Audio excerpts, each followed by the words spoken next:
Hello everyone, welcome back to my channel. Now, as you will have seen from the title of today's video, I have indeed decided to embark on my wardrobe switchover. So for those of you who are new, I do this switchover twice a year. So I transform my spring summer wardrobe into my autumn winter wardrobe, which is what I'm going to be doing today. And then also my autumn winter wardrobe into my spring summer wardrobe, which is normally what I tend to do around March time. Now, I always film this process, and if I do say so myself, I have this down to a fine art now. So I can manage to get this done roughly in about 4 to 6 hours if I'm motivated to do so.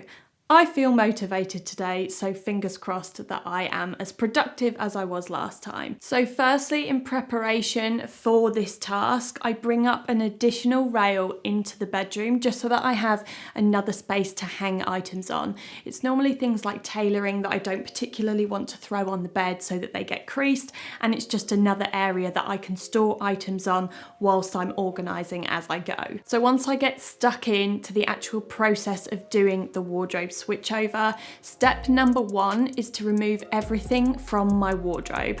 So as I just mentioned, some items will go on the rail, some items will be stacked on the bed, hopefully in neat piles, and I do each side of my wardrobe separately, so one at a time, just so that there's not an absolute overload of items and I have a workable workspace here in the bedroom. So once I've removed everything, what I'll do then is I'll start to go through each kind of category, so whether it be knitwear, basics, trousers, jeans, bags once I move on to the other side, etc. I'll go through all of those and I'll decide which items I want to keep going forward in my autumn winter wardrobe and which items are going to go into storage.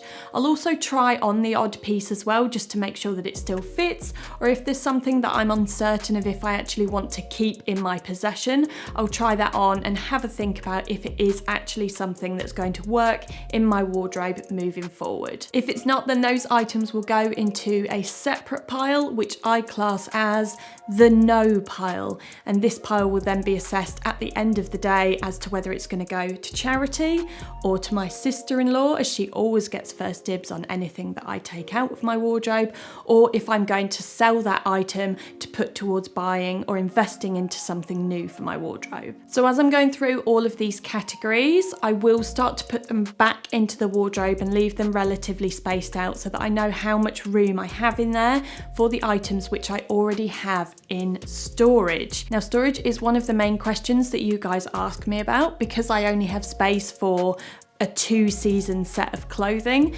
The other items, the seasonal items, do have to go into storage. So as you might have seen in some of my other videos, if you've watched them before when I do a switchover, I have essentially giant plastic storage tubs. They're not completely airtight, however they do the job, I find, just right, and that's what I use to store my seasonal goods in. So I keep my storage tubs up in the loft, which we have really easy access to, so even if any time of year the weather suddenly changed and I needed something from in one of my storage tubs, I can quickly nip up into the loft and fetch that if needs be. But of course, as I'm doing the grand switchover today, all of those tubs will be brought down so that I can go through them one by one and start to bring out all of those autumn winter pieces which need to go back into this current wardrobe. Now, as I go through the tubs, I'll use the same process as I did for the items which were already in my wardrobe. So I'll go through them by category, and that's normally how I tend to store items within the tubs anyway. So I'll have coats in a couple of tubs, I'll have knitwear in a tub, etc, etc. And then of course that leads me to the most satisfying bit, which is the organising. So once I've got all the pieces which are going to go back into the wardrobe, I can then colour coordinate them. This is just my personal preference of how I like to have my wardrobe laid out. So I'll go from light to dark, and I'll go in forms of categories. So I'll have coats, blazers, leather and suede jackets, and they will all go light to dark. And then trousers and jeans, which I tend to intermix, but again, I'll do those all first of all with the denim wash and then with the trousers integrated in between. And I'll do the same for my knitwear and my basics. Now, as you can see, I will keep out some vests and also t-shirts. I do actually use these through autumn and winter to layer, But if we have any surprise super hot weather, then I won't be left completely without any spring summer clothing. I do also choose to hang my knitwear. Again, this is just another personal preference of mine.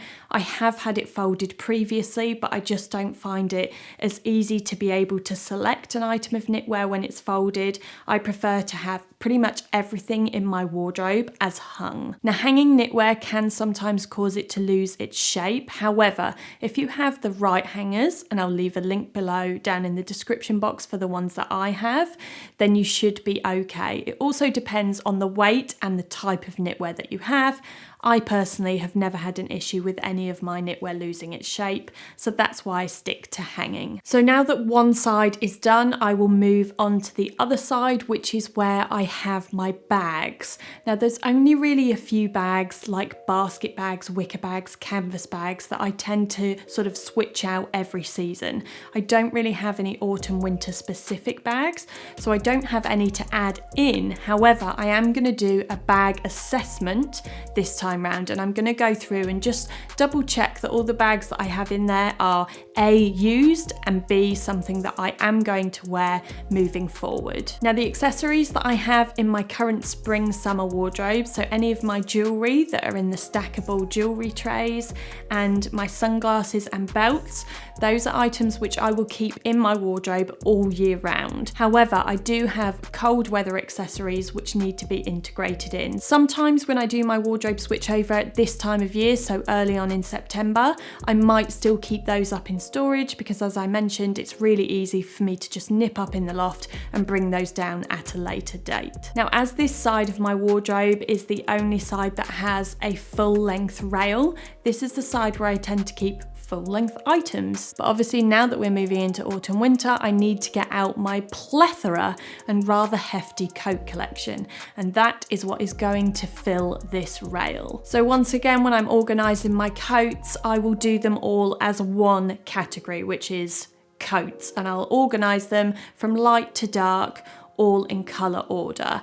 I just find this process really therapeutic, I suppose, and it also just makes getting dressed for me really, really easy if I can see things in a colour order. Now, as I go along through this process, I try to keep myself and stay as organised as possible. So as one tub is emptied, I try and fold the items which are going to go back into storage from my spring summer wardrobe and then refill that tub so that it's ready to go up in the loft. So the pile which I leave right until I've completed this task is the no pile, because I then need to go through that pile a second time and decide where all of those items are going to go. If they're going to be sold, then they'll go back into a storage tub where I can take photos of them and sell them at a later date. Now, moving on to the final section of my wardrobe switchover, which is the shoe wall.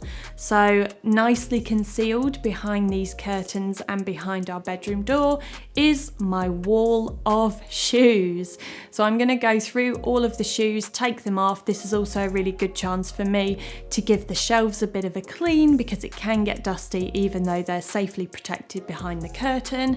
And then I can go through each pair of shoes, again, try them on if I feel like they might be something that I don't want to keep.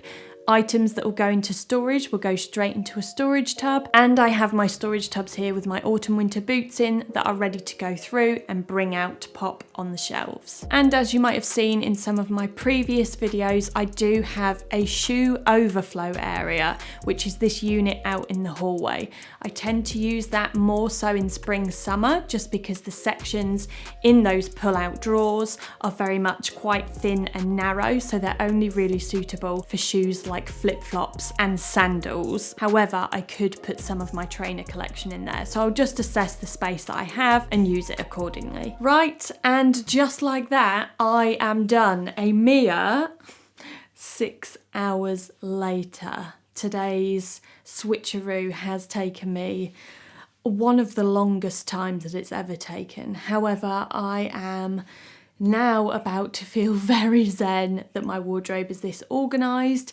It's actually probably the most minimal that it's ever been.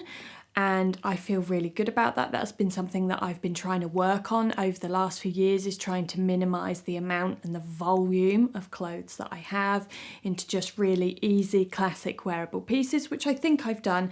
However, I do still feel like I need to go through the wardrobe and kind of do some autumn winter planning. So that's all going to be in my next video, which will be next week. And yeah, that's it from me today. So I hope you guys enjoyed this slightly different take on my wardrobe switchover. And thank you very much for watching. I will see you next time. Bye.